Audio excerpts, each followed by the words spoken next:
et c'est le mot de la décentralisation. Je crois qu'il faut, au moins je suis sous l'impression que le sujet du relancement de l'économie, il faut le voir aussi dans le contexte de la décentralisation. Malheureusement, à cause de la situation qu'on est dans le Mali aujourd'hui, je n'ai pas eu la possibilité, étant venu ici en août l'année dernière, de faire beaucoup de voyages. Mais les voyages que j'ai pu faire me semblent avoir indiqué que beaucoup d'activités économiques se centrent autour des villes à moyenne taille, etc., formelles et informelles. Donc, je suis très heureux qu'il me semble qu'existe aujourd'hui dans le Mali un renouvellement du débat autour de la décentralisation dans la perspective de renforcer la décentralisation. Ce qui me manque encore un peu dans ce débat, et je crois là, il y a un vrai rôle aussi du secteur privé et des PME et d'autres, de voir ensemble une réforme ou un renforcement de la décentralisation avec un lancement économique. Voilà les trois remarques que je voulais dire. Merci beaucoup. Budget. Je crois aussi devoir vous féliciter à travers vous, le gouvernement du Mali, pour l'ensemble des efforts déployés ces derniers mois pour redresser la situation budgétaire. Je me rappelle qu'au mois d'avril, on nous a présenté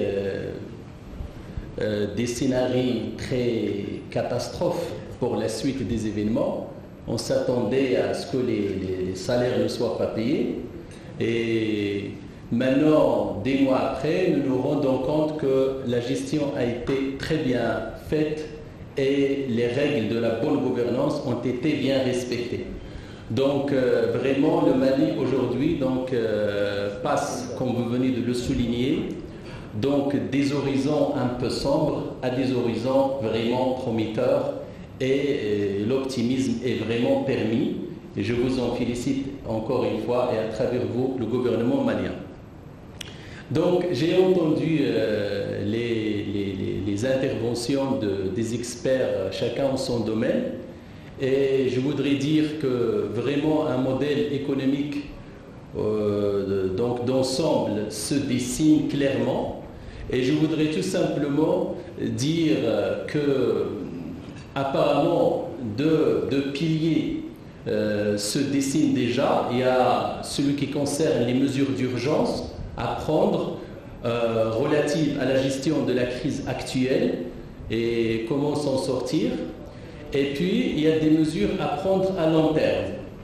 Et là, je pense qu'il va falloir concilier à la fois la gestion, les besoins de la gestion des urgences, c'est-à-dire de la crise, et les besoins vraiment de s'ouvrir sur le long terme par des projets structurants, par des projets qui offrent de l'emploi, par des projets qui génèrent les richesses et par des projets aussi qui permettent à ce pays donc de se placer vraiment dans la posture d'un pays émergent.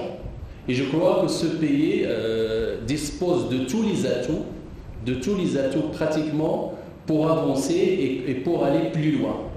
Je crois qu'au-delà de cette crise qui a été un accident qui peut arriver à n'importe quel autre État, je crois que le pays pourrait vraiment s'en sortir et aller de l'avant. Je parlerai aussi des priorités. Je crois que l'emploi, bien entendu, et la formation, je crois que c'est la priorité qu'il va falloir privilégier, mais aussi gérer aussi les problèmes du réaménagement territorial. Je crois que par exemple, le Nord, les régions du Nord doivent être désenclavées vraiment, et les échanges entre le Nord, les échanges physiques entre le Nord et le Sud doivent être vraiment améliorés à travers les routes, à travers les infrastructures, des aéroports et tout ça. Je crois que ça va permettre vraiment un échange au quotidien entre le Nord et le Sud. Et je crois que le privé, les banques, tout le monde est appelé à apporter sa contribution. Et cela dans le cadre d'un partenariat privé-public. C'est vraiment cela dont il s'agit pour avancer, parce que ni les pouvoirs publics ni le privé ne peuvent agir seuls. Donc il va falloir vraiment stimuler cette synergie entre le privé et le public. Merci. Merci, excellent mot d'encouragement. Nous allons donc revenir dans la salle de débat. J'aimerais être éminent observateur. Je voulais tout juste dire que nous partageons effectivement cette préoccupation, c'est pour la transition. C'est la récupération des régions nord du Mali et c'est également un certain nombre de mesures, mais pas toutes les mesures. Et certains qui, dans sa robe blanche ce soir, est l'avocat. Et il a toujours été notre avocat. Merci de initier. On s'attendait à un certain nombre de résultats et moi je me réjouis de noter que ces résultats sont là. C'est d'abord qu'on soit ensemble et puis que l'expression se fasse, l'échange se fasse correctement. En votre nom, je voudrais qu'on retienne que notre pays a la chance d'avoir une bonne gestion budgétaire. Je pense que les remerciements ont été faits comme il faut, je ne veux pas en rajouter, que c'est quelque chose de très important. Il a été convenu aussi que la commande publique devrait être importante dans les mois à venir. Le ministre nous a dit qu'il y a 300 milliards en route, donc on peut se réjouir de ça. L'auditoire a insisté beaucoup pour que l'État soit présent partout, avec toute l'administration, mais aussi que l'État soit renforcé. Donc cela est attendu. Monsieur le ministre, merci de le transmettre au Premier ministre. Il a été rappelé que la régularité de la fourniture de l'électricité est un impératif qu'il faut mettre en place très rapidement parce que ça met en danger les entreprises. Nous avons entendu que vous êtes prêt à donner 40 milliards de subventions à EDM. Merci, monsieur le ministre, pour ça. Et nous sommes, pour ce qui nous concerne, disposés à payer le prix qui sera le prix proposé. Moi, j'ai noté avec beaucoup de satisfaction que dans la salle a été pointée la nécessité d'un vrai leadership des dirigeants pour nous permettre, face aux grandes difficultés, de prendre les bonnes directions. Et je pense que ceci devrait être partagé par tous aussi. J'ai noté que l'opérationnalisation de la loi de l'orientation du secteur privé va se faire très prochainement. Donc ça va être l'occasion pour qu'on puisse continuer cette discussion et faire avancer les choses. Parce que le dialogue, pour nous, il est important. Il est important et il nous permet de nous comprendre et d'être en situation de pouvoir ensemble réfléchir sur les meilleures solutions pour le pays. Donc, nous allons continuer ce dialogue-là. Nous souhaitons, et je le répète encore, que les discussions qui sont en cours avec le gouvernement, que ça aboutisse. Nous avons mis, Cyril, c'est 6 mois. Hein? C'était trop long. Mais si, comme un moteur diesel, il est difficile et long de démarrer, maintenant on est en pleine charge, il faut être capable d'aller plus vite. Donc, j'ai noté que le Premier ministre a l'intention de sortir les dossiers très rapidement. On va essayer d'aller là-dessus. Pour terminer, moi j'ai entendu quelques confidences ici, dans la salle, appréciées. Bien sûr, ça va rester ici, hein, ça ne sortira pas de là. Mais nous avons absolument, les Maliens ont apprécié l'assistance du monde entier pour notre pays aujourd'hui et pour les mois à venir. C'est très appréciable et je peux vous dire que vous n'êtes pas le seul qui est enthousiaste là-dessus. Le Malien de base le réalise.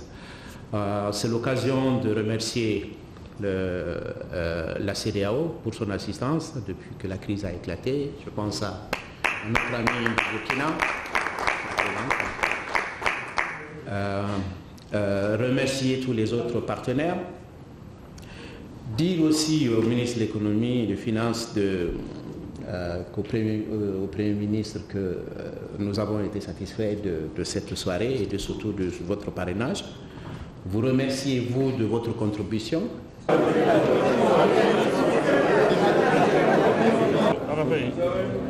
vais regarder où je vois hein. C'est bon. Ah ouais, je vois allez-y. Bonsoir, monsieur le ministre. Bonsoir. Ce soir,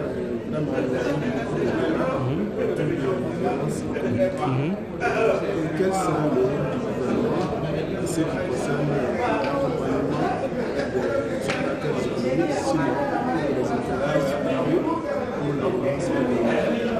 Alors, je voudrais d'abord féliciter, remercier le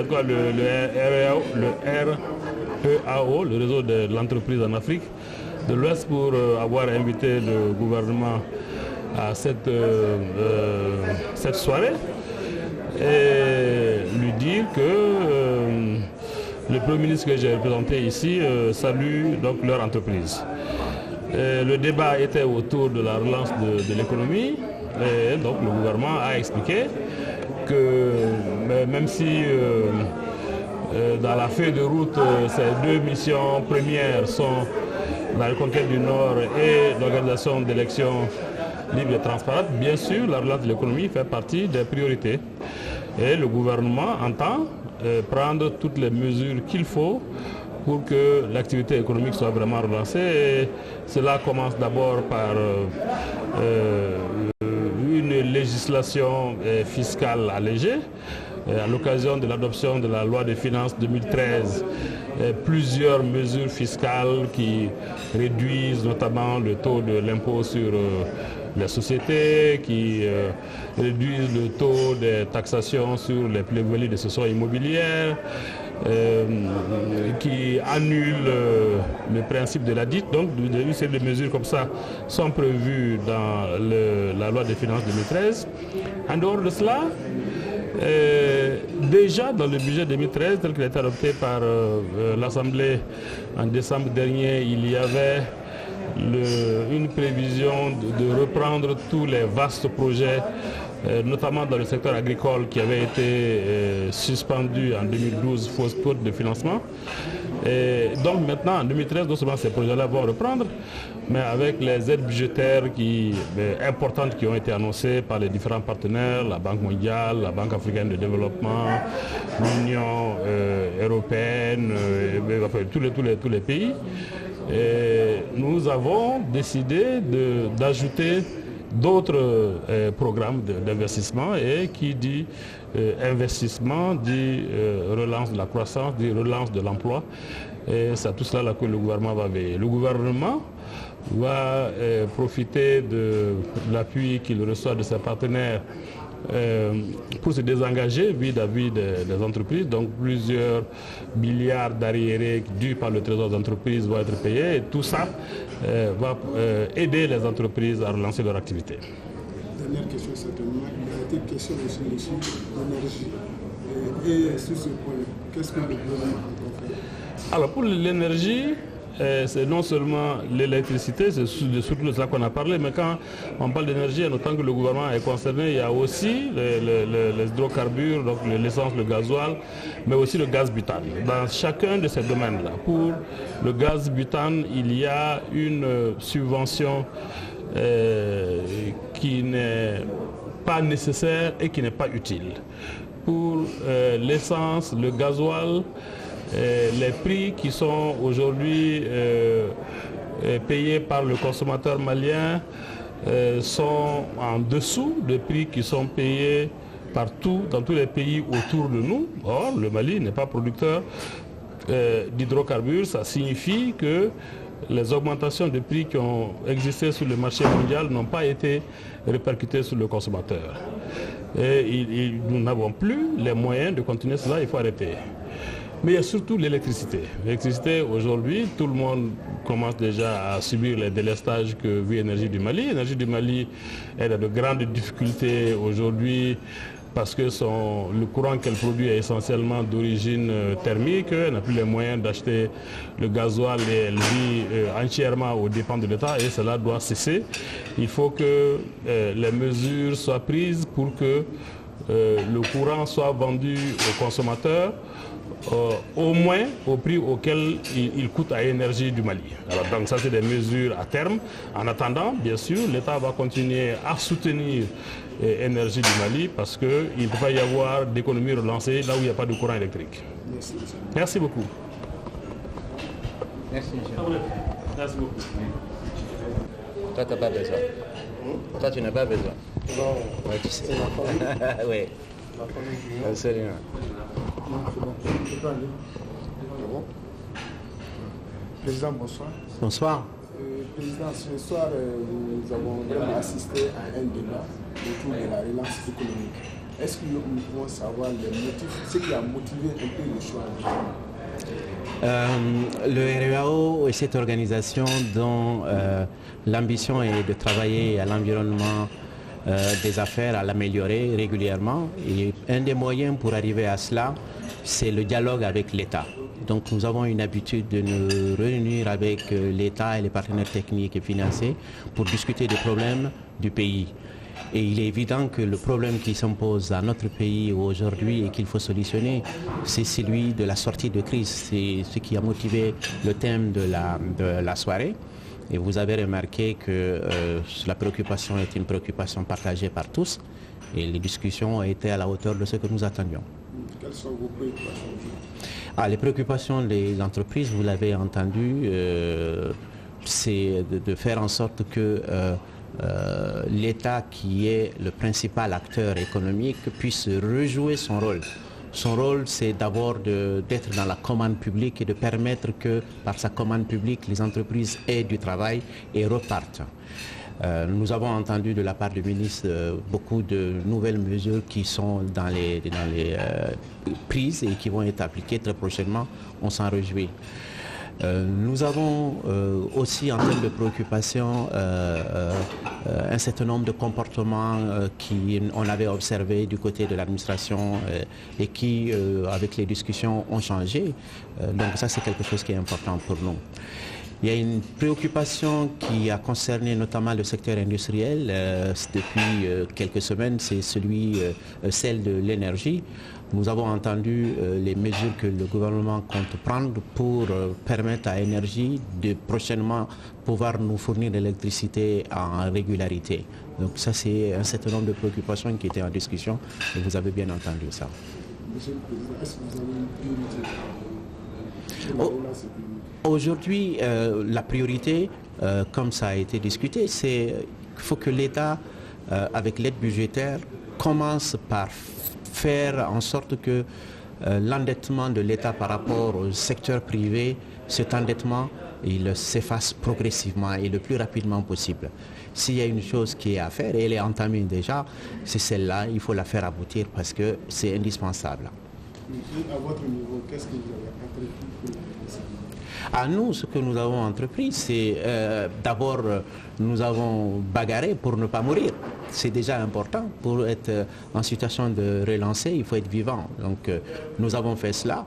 Aujourd'hui, nous saisirons toutes les opportunités qui se présenteront pour permettre que nos entreprises repartent et qu'on soit capable, ceux dont on a été obligé de nous séparer, que ces personnes puissent revenir, parce que c'est dans l'intérêt de tout le monde que tout le monde ait du travail et que la production de la richesse qui est faite et qu'elle soit distribuée dans tout le pays. Voilà nos préoccupations aujourd'hui.